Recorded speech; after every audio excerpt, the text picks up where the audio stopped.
I am 96 years old. I have lived long enough to see 18 presidents come and go. 18. Different faces, different voices, different slogans printed on posters and shouted into microphones, different promises, same tone, same certainty. Every one of them convinced they were the turning point. Same cycle. Every time. I've watched men stand tall with their hands on a Bible, their chests full of confidence, their eyes fixed on a future they spoke about as if it belonged to them. I've heard words like change, hope, progress, unity. I've heard them repeated so many times they lost their meaning and became noise. I've seen crowds cheer. I've seen flags wave in the air like proof that something important was happening. I've seen people cry, celebrate, argue, and swear that this time would be different. And I've seen hope rise. Bright, powerful, intoxicating. And then I've seen it fade. Slowly at first, then all at once, every single time. At my age, you stop being impressed by speeches. You stop reacting to slogans. You stop mistaking volume for truth. You start paying attention to patterns. I was born before television decided what people should think, before politics turned into a performance, before outrage became a product that could be sold 24 hours a day. Back then, arguments ended when the sun went down. People went home.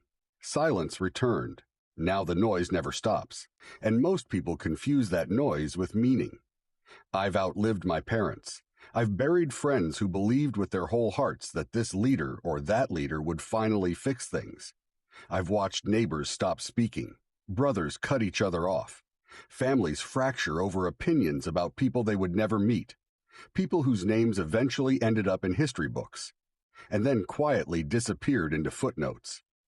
And somewhere along the way, I outlived the illusion that the world is saved from the top down. I'm standing near the end now. I can feel it in my body. The bones know before the mind accepts it.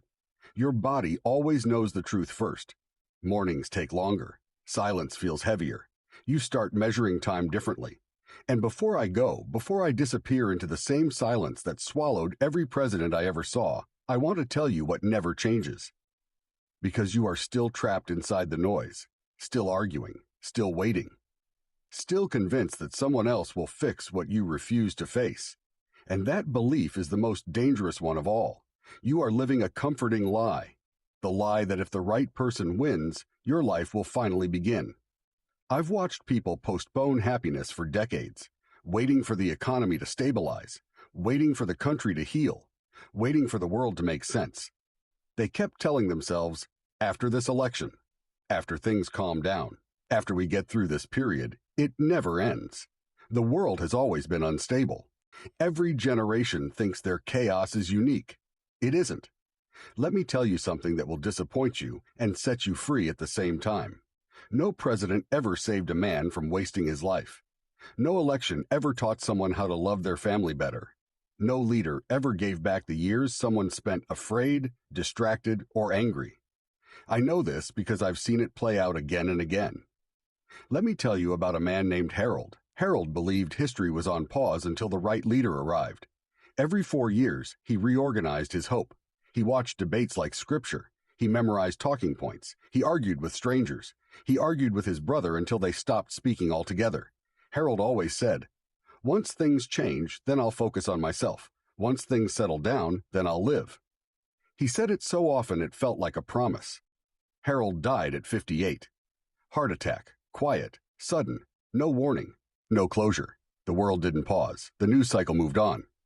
A new argument replaced the old one. Harold never built the life he kept deferring. He outsourced his responsibility to history. That was his mistake. And if you're honest, you're making the same one.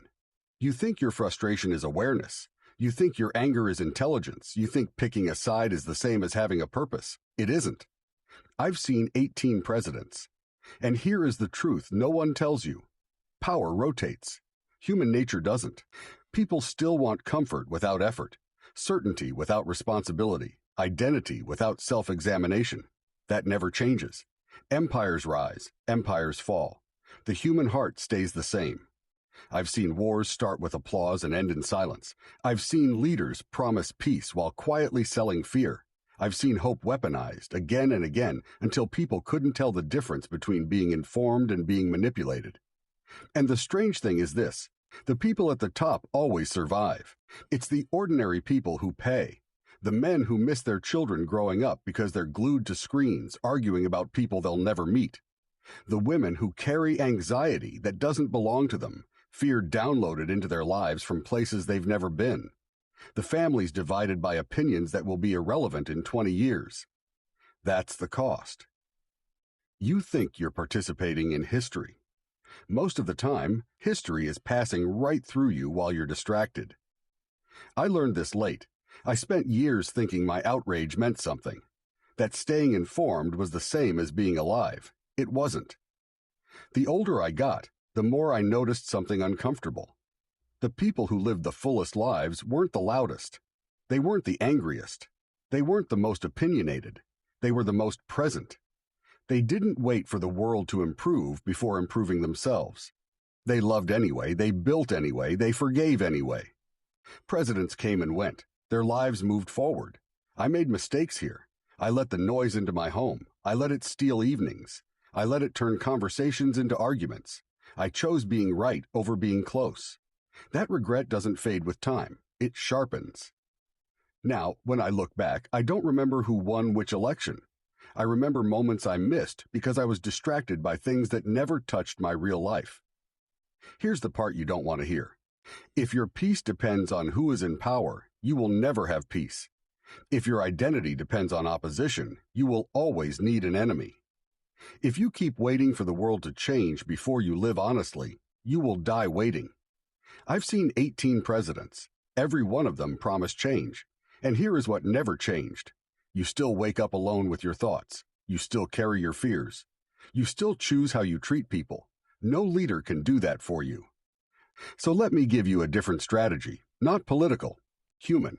First, shrink your world. Care deeply about what you can touch, your health, your family, your character. Most of what enrages you will never knock on your door. Second, stop outsourcing meaning. No system will give you purpose. That's your responsibility. Build something small and real. Be useful to someone in front of you. Third, remember this. Time doesn't care who's in office. Your body ages, your parents age, your children grow. History will not slow down so you can catch up. I am 96 years old. I've seen faces change, flags change, and language change. And I'm telling you the truth that survives every administration. Your life is not a debate. It's not a movement. It's not a side. It's a short, fragile window where you either live deliberately or get carried by noise. The presidents will come and go. They always do. You won't. Don't waste your life waiting for the world to make sense. Go live.